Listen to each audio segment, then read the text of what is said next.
des moments auxquels nous murmurons contre Dieu. Peut-être tout ce que nous demandons auprès du Seigneur, il ne donne pas. Nous voyons comme si Dieu ne veut pas répondre à nos préoccupations. Nous nous posons des questions jour et nuit. Où est le Dieu d'Israël auquel nous prions jour et nuit? Il n'y a pas un bon résultat. On est là frustré. Nous vivons dans l'angoisse. On est prêt à abandonner la foi de l'Éternel, le Dieu d'Israël. À cause de ce que nous sommes en train de mener dans le désert. Nous sommes là dans le désert. Alléluia. Les enfants d'Israël commençaient à murmurer contre Moïse et Aaron. Il a fallu de nous laisser en Égypte. Il a fallu de nous laisser mourir là-bas au lieu de nous amener ici dans le désert. Où est-ce que nous allons trouver à manger? Ici, tu nous as appelés à vivre une vie qui ne tient pas la nôtre. Bien-aimés dans le Seigneur, le Dieu d'Israël avait entendu le murmure d'Israël. Oui, certainement, ils en avaient raison. Pourquoi? Parce qu'il manquait à manger. Il nous arrive aussi dans la vie, lorsqu'il n'y a pas quelque chose à mettre sous la dent, là, on est frustré. Alléluia. Du matin jusqu'au soir, si tu n'as pas mangé quelque chose, bien-aimé, tu ne seras pas content. Mais le Dieu d'Israël a parlé à Moïse. J'ai entendu le murmure de mon peuple. Il est en train de murmurer contre Moïse. C'est moi qui avais établi Moïse comme étant leur leader. Alors si ça ne va pas, alors il faut me consulter étant que leur Dieu. Bien-aimés dans le Seigneur, nous voyons Moïse a parlé aux enfants d'Israël. Ne vous inquiétez pas. Le Dieu auquel nous sommes en train de servir, c'est un Dieu vivant. Il ne vous laissera pas comme ça. Il viendra vous secourir dans cette temps de choses auxquelles vous êtes en train de traverser.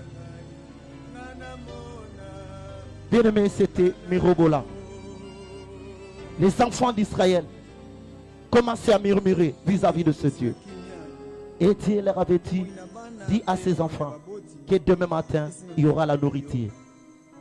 Alléluia. Nous sommes dans le mois de gloire. Nous devons expérimenter la gloire de Dieu. Bien que nous traversons des moments difficiles dans nos familles, des situations économiques de ce pays, nous souffrons. Et tant que des chrétiens, nous voyons comme si la main de Dieu, elle est devenue courte vis-à-vis à nos familles, vis-à-vis à nos vies. Il n'y a pas vraiment de réponse. Nous implorons jour et nuit, nous gênons, mais nous n'avons pas de solution. Alors, bien-aimés dans le Seigneur, sachez-le bien que notre Dieu va s'élever afin de pouvoir resplendir la lumière de sa gloire dans nos vies. Alléluia. Si ce Dieu qui était souverain, le créateur de toutes choses, il avait secouru Israël pendant qu'ils étaient dans le désert, à combien plus forte raison nous qui sommes des chrétiens, nous qui faisons partie de ce royaume de Dieu, Dieu va nous laisser? Non, il est là à notre côté. Il est là en train de nous secourir. Bien-aimé, la souffrance qui te fait pleurer aujourd'hui, cela ne peut pas enlever la présence de Dieu dans ta vie. Souffrir avec Dieu et tu vas vivre la gloire de Dieu. Amen. Parce que si nous regardons bien dans la Bible, il y a des hommes auxquels ont beaucoup souffert en servant ce Dieu. Mais la finalité de choses, Dieu avait élevé ces hommes. Aujourd'hui, nous avons des personnes comme Abraham. Abraham, aujourd'hui, il est devenu notre référence. Père de foi. Lui qui nous a appelés à devenir des enfants de Dieu au travers de la foi. Nous croyons à ce que Dieu parle. Et il y a une personne qui était notre modèle. C'est Abraham. Aujourd'hui, nous n'avons aucun père. Pourquoi? Parce que notre Dieu est à nos côtés. Bien, mais pour que nous puissions entrer dans la gloire de Dieu, il faut que nous observons quelques principes. Les principes, ce sont les choses qui vont nous permettre de pouvoir entrer dans la gloire de Dieu. Nous, chaque fois, étant que des chrétiens, nous voulons souvent la conséquence au lieu de la cause. Il faut commencer par la cause pour que vous puissiez vivre la conséquence de ce que vous êtes en train de chercher. Aujourd'hui, nous tous, nous voulons être bénis. Que le Seigneur nous bénisse. Que nous vivons une vie épanouie pendant que nous sommes sur la terre. Nous voulons témoigner la grandeur de Dieu. Nous voulons vivre la gloire de Dieu. C'est moi de gloire. Est-ce que tu peux dire le mois de la gloire? Est-ce que tu peux dire encore plus fort le mois de la gloire? Le Dieu d'Israël va répandre sa gloire dans ta vie. Alléluia. Voilà même Pierre qui parlait à Jésus.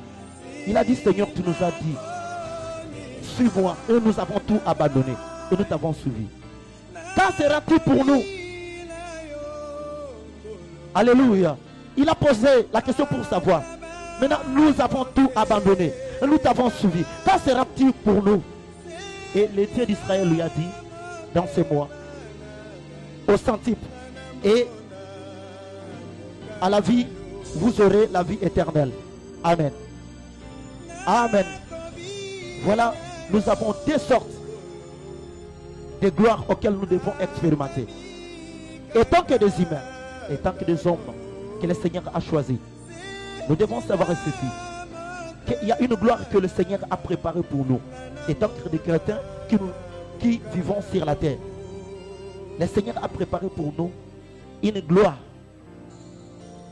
Nous ne pouvons pas mourir sans pour autant toucher ce que le Seigneur nous a préparé. Mais aujourd'hui, à cause de la force de la sorcellerie, à cause de la force de l'occultisme, nous ne parvenons pas à vivre la gloire de Dieu dans nos vies, dans nos familles. Et nous sommes là comme le malheureux du monde. Nous qui avons reçu le Seigneur dans nos vies, il n'y a pas la gloire de Dieu. La gloire de Dieu ne se manifeste pas. Nous commençons à nous plaindre chaque jour auprès de nos frères et sœurs. Il n'y a aucune solution. La gloire de Dieu ne se manifeste pas dans nos vies. Or, notre Dieu est vivant. C'est lui qui contrôle l'univers. C'est lui qui contrôle toutes choses. Le système qui se fond dans le monde, c'est Dieu qui le contrôle. Pourquoi pouvons-nous souffrir comme ça tandis que nous avons un Dieu puissant? Un Dieu qui opérait autrefois avec Israël dans le désert. Il a manifesté sa gloire. Il a préparé la nourriture pour le peuple d'Israël. Il a donné dans le désert. Ils en ont mangé. Alléluia. Est-ce que tu peux balancer ta mère? Dis gloire au Seigneur. Notre Dieu est merveilleux. Je déclare au nom de Jésus-Christ que la gloire de Dieu soit ton partage au nom puissant de Jésus-Christ. Voilà, maintenant nous allons voir quelques principes qui vont nous permettre afin de pouvoir expérimenter la gloire de Dieu. Nous sommes dans le livre de Genèse chapitre 12, verset 1er. Que dit la parole de Dieu? Ici, nous voyons une personne qui s'appelait Abraham. Et cette personne a grandi dans un pays polythéiste et dans un pays idolâtre. Et il vivait dans une maison idolâtre où il y avait les idoles auxquelles leur père adorait. Mais un jour, Dieu d'Israël, il a choisi, bien qu'il était dans ce pays-là, où les gens n'avaient pas un véritable Dieu, où les gens n'adoraient pas le véritable Dieu. Ils adoraient les dieux qui ne parlent pas, les dieux qui n'agissent pas, les dieux du ténèbre. Maintenant, un jour, le Dieu d'Israël l'a choisi. Il a dit, Abraham, bien que tu te trouves dans un pays polythéiste, tu te trouves dans un pays idolâtre, mais moi je t'ai choisi dans la maison de ton père. Avant que je puisse œuvrer avec toi, il te faut une chose. Tu dois sortir dans le pays auquel tu te trouves. Je vais éclater ma gloire dans ta vie. Je vais resplendir ma bonté dans ta vie.